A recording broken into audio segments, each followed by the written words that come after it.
I'm a nurse by profession. Graduate po ako sa CEU. And then po, after ko po makagraduate, nag-work po ako sa hospital for 1 year. Sobrang nakakapagod po. Yung sobrang toxic po kasi yung mga pasyente po. At the same time po, yung babagan nga po ng sweldo. Kumbaga yung effort mo na magtrabaho dun, parang hindi talaga worth it. Gusto ko talagang makapunta sa ibang bansa, kaya rin ako nag-nursing. Napapagod lang ako, tapos po wala rin ako naiipon. Kung dito lang ako magtatrabaho, walang mangyayari sa future ko. Nung naka 1 year na po ako sa hospital, kumbaga parang na-realize ko na hindi ako para dito sa hospital.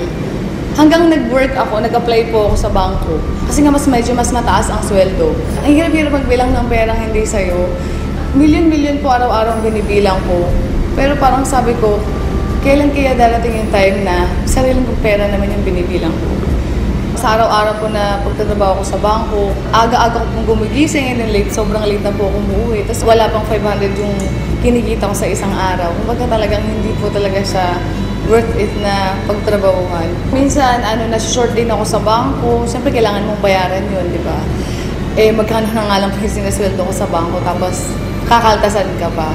Wala po talaga ako naiipon. As in, puro po nga po utang talaga. Kasi, yung pong kinikita ko na para sa quincenas at katapusan, inuutang ko na po. Kaya po pag halimbawa sweldo na po, dumataan lang sa palad ko at kailangan ko nang bayaran yung mga dapat ko pong bayaran. Naisip po, paano na yung future ko? Kapag kung ganito lang ng ganito. Etong negosyo na to, pinagdasal ko kasi talaga siya. Nung after ko pong magdasal, actually, mga ilang days lang namit ko po si Upline Jong Orhe, na isa rin po sa mga Millionaires Club ng Royal. Kumbaga po, sobrang blessing na ma-share sa akin yung opportunity. In-explain niya sa akin yung negosyo. Ang ganda pala talaga ng Royal. At the same time, yung products ng Royal napakaganda at sobrang dami ng produkto. Ang kumpanya very stable. As in, nung napakinggan ko yung negosyo ng Royal, yung pananaw ko sa buhay, sobrang nag-iba. Sabi ko, meron palang ganitong opportunity. Bakit ngayon ko lang nga talaga pinakinggan? Kasi sabi ko, meron namang opportunity sa Pilipinas, bakit kailangan ko pang pumunta ng ibang bansa? Actually, nung umpisa, sabi lang naman sa akin ni Jong, idadagdag ko lang sa ginagawa ko. Hanggang dumating yung time na ginagawa ko yung negosyo, yung kinita ko po sa Royal ng 1 week, katumbas na po ng 3 buwan sa bangko. Kaya sabi ko po, grabe talaga, parang kailangan ko na talaga i-full-time ang Royal. Kaya po noong April, nag-resign na po ako. So, sineryoso ko po agad yung Royal.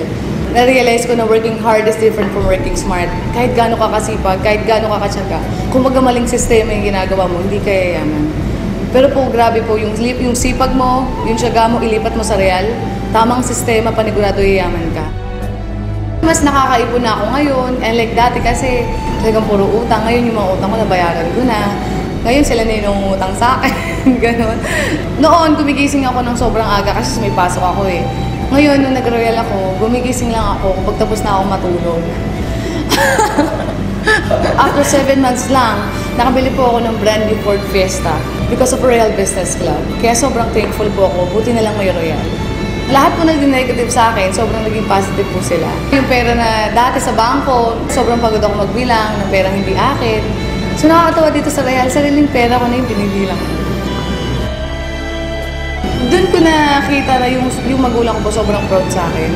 Kumbaga kahit hindi ako nakapag-ibang bansa, kayang-kaya kong tuparin yung mga pangarap ko kahit dito lang sa Pilipinas.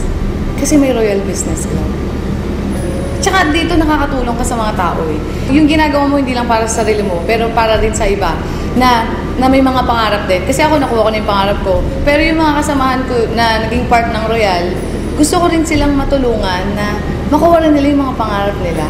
Ang sasabi ko lang lalo na sa mga kabataan, sa mga empleyado rin na tulad ko, syempre naging empleyado rin naman ako, na maging open-minded lang kayo. Buksan nyo lang yung puso't isipan ninyo. At the same time, dito hindi naman sinabing iwan mo yung ginagawa mo eh. Ang sabi lang naman ni Royal, idadagdag mo lang sa kung anong ginagawa mo. Wala kang dinadagdag sa ginagawa mo or binabago. Hanggang dulo wala namang magbabago. Meron lang kasi akong binago, meron lang akong dinagdag. Kaya may nagbago. Kumbaga yung mga pangarap ko, nakuha ko because of Royal Business Club. Buti na lang may Royal.